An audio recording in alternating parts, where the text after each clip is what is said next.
Queue న్యూస్లో పనిచేయటకు senior video editors కావాలను సంప్రదించవలసిన నెంబర్లు 8688926084. జడ్చర్ల నుంచి వచ్చిండ్రు డైనమిక్ ఎమ్మెల్యే అనిరుద్ రెడ్డి గారి నియోజకవర్గం. ఏం జరిగిందన్న? నమస్కారం అండి. చెప్పండి సార్. మాది మహబూబ్ నగర్ జిల్లా నవపేట మండలం కొల్లూరు విలేజ్ సార్ మాది. ఆ కొల్లూరు గ్రామంలోనే మల్లన్న దేవాలయం అని ఒక గుట్ట, అంటే అది ప్రభుత్వ ఆధీనంలో గవర్నమెంట్ అడవిలో ఉన్నటువంటి ఒక చిన్న శివాలయం. ఆలయం కూడా అంటే నిర్మాణాలు అట్లా ఉండవండి. అక్కడ ప్రతి ఒక్కరు కూడా వెలిసినట్టు, అంటే అది ఎలా ఉందో తెలియదు. అనాదిగా నుంచి మా ఊరు ఎప్పుడైతే పుట్టిందో అప్పటి నుండి అయితే అందరికీ అక్కడ మల్లన్న ఉంటాడు అనేది ఒక నానుడిగా ఉంది సార్. అక్కడ అలా ఉన్నటువంటి కోణంలో సరే అక్కడ ఎంతో ఋషులు, అంటే సిద్ధులు, యోగులు అంటుంటారు కదా మన సంప్రదాయంలో. అట్లా పెద్దలందరూ కూడా ఎంతో మంది తపస్సు చేసినారని, దాంట్లో కొందరు మహనీయులు పూజలు చేసుకున్నారని ఒక నానుడి మాత్రం వినబడుతుంది. ఆ నానుడి చిన్నయ్య స్వామి దేవాలయం అని ఉంటుంది మా ఊర్లో. ఇంకో దేవాలయం, ఆ చిన్నయ్య స్వామి దేవాలయంలో చిన్నయ్య స్వామి అంటే ఆయన జీవ సమాధి అయినాడు అనే ఒక నానుడి కూడా, అంటే జీవ సమాధి అయినాడు. ఆయన మా వంశానికి చెందినటువంటి తాతగారు అంటుంటారు. 8వ తరం, నేను 8వ తరం. ఆ స్వామి, ఆ మల్లన్న స్వామి కాడికి పోయి ఆ స్వామిని సేవ చేసుకొని అక్కడ నమస్కారం చేసుకొని కొన్నేళ్ళు అక్కడ తపస్సు చేసుకొని మళ్ళీ ఊర్లోకి వచ్చి జీవ సమాధి అయినాడు అనేది ఒక అనాదిగా నుంచి వినపడుతున్నటువంటి నియమం, చారిత్రం అలా ఉంది. అలా జరుగుతుంది సార్. ఇప్పుడు ఏమైపోయింది అంటే ఈ మల్లన్న స్వామి దేవాలయం ఎలా ఉంది, అడవిలో ఉంది. అది అడవికి సంబంధించింది. చుట్టూ కూడా గైరాన్ పొలాలు, గైరాన్ స్థలం, ఒక పెద్ద కొండ హిల్ ఉంటుంది. దానికి ఏంటంటే ఆ చిన్నయ్య స్వామి దేవాలయానికి చెందిన పూజారి నందీశ్వర్ గారు, ఆయన పేరు జంగం నందీశ్వర్ గారు.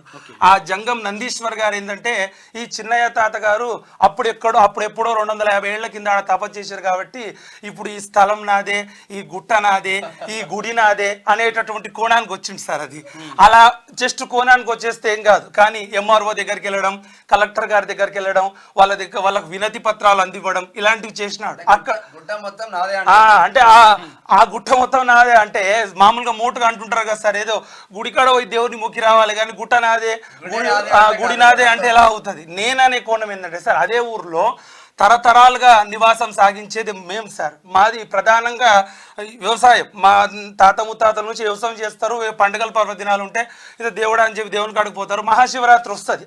ఆ శివరాత్రి నాడు ఊరందరూ బీసీ, ఎస్సీ, ఎస్టీ ప్రతి కులాలకు చెందిన వాళ్ళు ఆ స్వామి దగ్గర పోతారు. ఇంత కొబ్బరికాయ కొడతారు, పంటలు పండుతాయి, ఇంత దేవుని ముందర పెడతారు, మొక్కుతారు, మళ్ళీ వెనక్కి వస్తారు సార్. అంటే ఏ ఒక్క వ్యక్తికి చెందినటువంటి దేవాలయం కాదు ఆ మల్లన్న స్వామి. మా కొల్లూరు ఉమ్మడి గ్రామ పంచాయతీకి చెందినటువంటి ఆస్తి, ఉమ్మడి గ్రామ పంచాయతీకి చెందినటువంటి ఆస్తి మా ఆ యొక్క కొల్లూరు గ్రామంలో ఉన్న మల్లన్న స్వామి దేవాలయం. ఇతనేమంటాడు, ఇది మా తాతగారు ఎప్పుడు తపస్సు చేసినారు. ఎక్కడ తాతలు సార్? నిజమే ఉండొచ్చు, నేను కాదనట్లేదు. నెంబర్ ఉంటే నేను కూడా కనుక్కుంటుంటే మాకు కూడా తాతనే అవుతాడు ఆయన వంశ ప్రకారంగా. కానీ అలా అయ్యే స్థితి లేదు సార్. ఏంటంటే అది అందరం ఒప్పుకుందాం సార్. చరిత్రలు కొన్నిసార్లు నిజం కానీ అబద్ధం కానీ గౌరవప్రదంగా అందరం ఒప్పుకుంటాం. ఇది అందరు ఇప్పుడున్నటువంటి జీవన శైలిలో మనం అందరం నమ్ముతూనే ఉంటాం. కానీ ఇక్కడ జరిగే పెద్ద మోసం ఏంటంటే ఒక ఫేక్ ట్రస్ట్ ఏర్పాటు చేసి, ఆ ట్రస్ట్ అంటే ఎలా ఉండాలి సార్? జెన్యున్ గా కూడా కొన్ని ట్రస్టులు ఉంటాయి. దాంట్లో నా ఊర్లో నేను అధ్యక్షుని అనుకోండి, నా ఊరు వాళ్ళే అందరు ఉండాలి, మిగతా వాళ్ళందరూ కూడా కార్యదర్శి కానీ ఉపాధ్యక్షులు కానీ ఇలా అందరు మన ఊరోళ్ళే ఉండాలి. అది ఒక జెన్యున్ ట్రస్ట్ అనుకోవచ్చు కదా. కానీ నేనే నందీశ్వరు, నేను ఈ ఊర్లో చిన్నయ్య స్వామి దేవాలయానికి పూజారిని, అర్చకుని, నేను మాత్రం ఆ ట్రస్టుకు అధ్యక్షుడిని. మిగతా వాళ్ళందరూ మా ఊరోళ్ళు కాదు, వేరే ప్రాంతాల్లో చెందిన వాళ్ళు.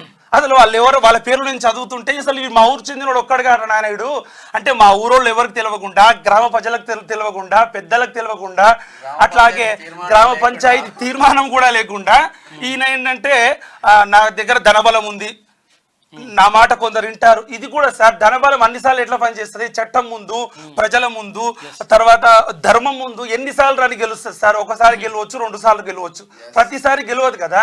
ఒకనాడు ఓటమి ఎదురవుతుంది. చిన్న కొందరు మామూలుగా తెలియని వ్యక్తులు ఏంటంటే అమ్మో అయ్యగారిని ఏమనంటే ఏమైనా అవుతుందేమో, ఇట్లాంటి చిన్న ఏమి కాదు సార్. అందరం మనుషులమే.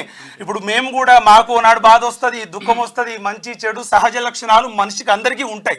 ఇది నేను ఖచ్చితంగా ఒప్పుకుంటాను సార్. ఇప్పుడు నా విన్నపం ఏంటంటే, నేను ఇలా ఎంఆర్ఓ గారికి, కలెక్టర్ గారికి మహబూబ్ నగర్ కలెక్టర్ గారు మేడం ఉన్నారు, వాళ్లకు వినతి పత్రం ఇచ్చొచ్చాను.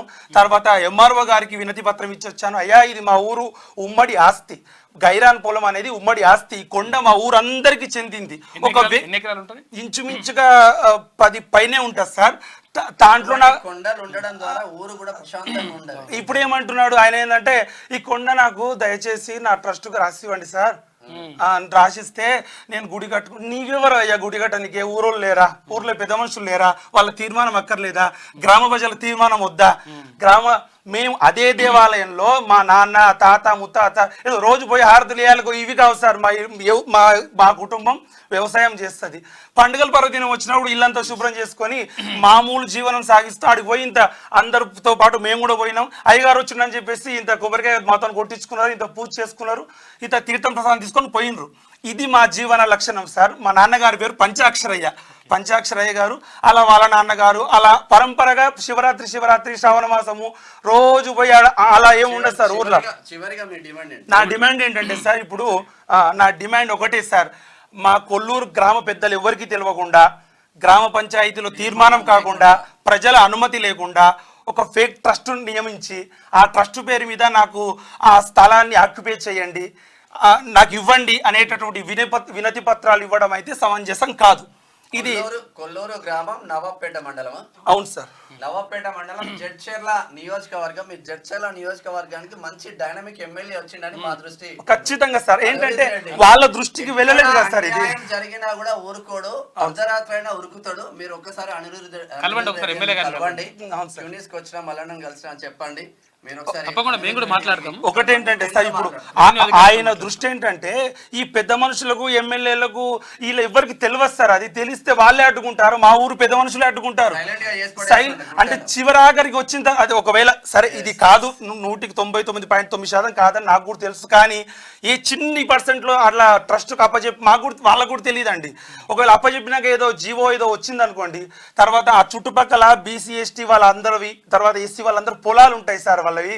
వాళ్ళు ఎంత ఇబ్బంది పడతారు అంటే ఏమైతుంది, ఆయనకు వస్తే ఇది నా ట్రస్ట్ అంటాడు, చుట్టూ కంపౌండ్ వాళ్ళు పెట్టాడు, గేటు పెడతాడు, తాళం వేసుకుంటాడు, బొడ్లో పెట్టుకొని పోతాడు. ఆ మల్లన్న స్వామిని అందరి దేవుణ్ణి జనాలకు దూరం చేస్తే ఎట్లా సార్? పల్లెటూర్లలో కొన్ని నమ్ముతారు సార్, ఏంటంటే పంట వచ్చింది, ఆ దేవుడా నీ ఆశీర్వాదంతో పంట వచ్చింది. అవి నమ్మకాలు ఇంకో ఊర్లలో ఇంకొక మెట్టుగా ఉంటాయి. ఇక్కడ హైదరాబాద్లో మనం ఏం చేస్తుంటాం అంటే కొన్ని సరేలే మన కష్టము, నిజమే మన కష్టము, మనోధైర్యము, మన బుద్ధి, ఇవన్నీ కూడా అందరు పూజారులు ఒకటే కాదు సార్. నేను కూడా పూజారి వర్గానికి చెందినప్పటికీ కూడా ఈ జ్యోతిష్యం అని వాస్తు అని ఇవన్నీ కూడా 100% నమ్మొద్దంటాను. జస్ట్ నాన్న ఏదో వెనకటి నుంచి మన పెద్దలు చెప్తున్నారు, 30-40% నిజం ఉండవచ్చు, కానీ నీ సాధన చెయ్యి, నీవు ప్రయత్నం చెయ్యి. సరస్వతి మనసారా దేవుణ్ణి మొక్కు, పొద్దు 4 గంటలు లేసి చదువుకో, అప్పుడు ఎగ్జామ్ పాస్ అవుతావు అని చెప్పే కూడా మాది సార్. కానీ సరస్వతీదేవికి 1000 పూలు పెట్టు, 1000 పూలు పెట్టు, నైవేద్యాలు పెట్టు, ఇలాంటి కోణాల మా నాన్న మమ్మల్ని అలా పెంచలేడు సార్. కాబట్టి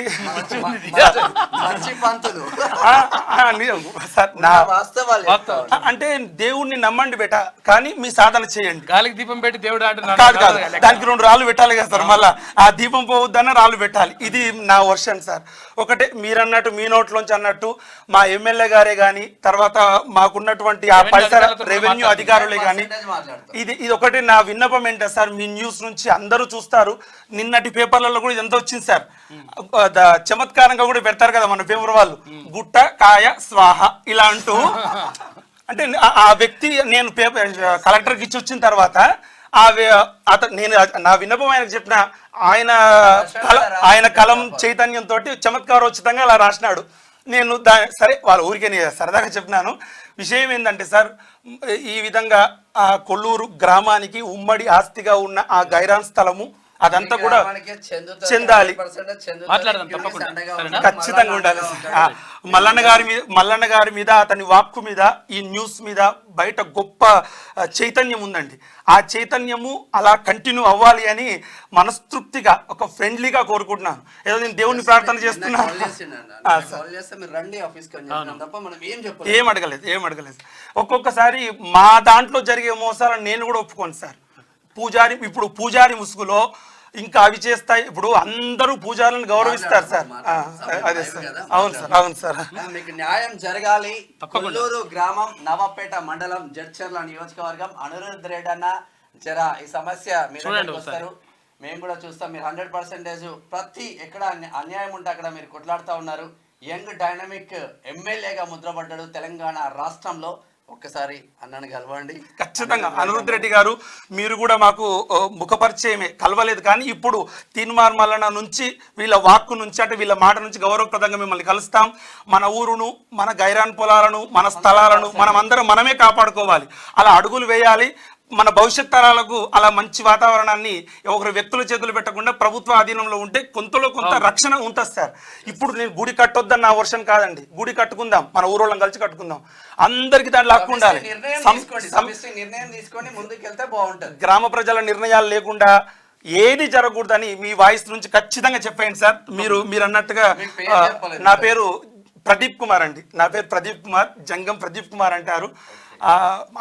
అదే ఊర్లో తరతరాలుగా మా జీవనం సాగుతుంది. ఆ విధంగా మా యొక్క లైఫ్ ఏమి కాదు సార్, నమస్కారమే కాదు, స్నేహబంధం కూడా గొప్పది.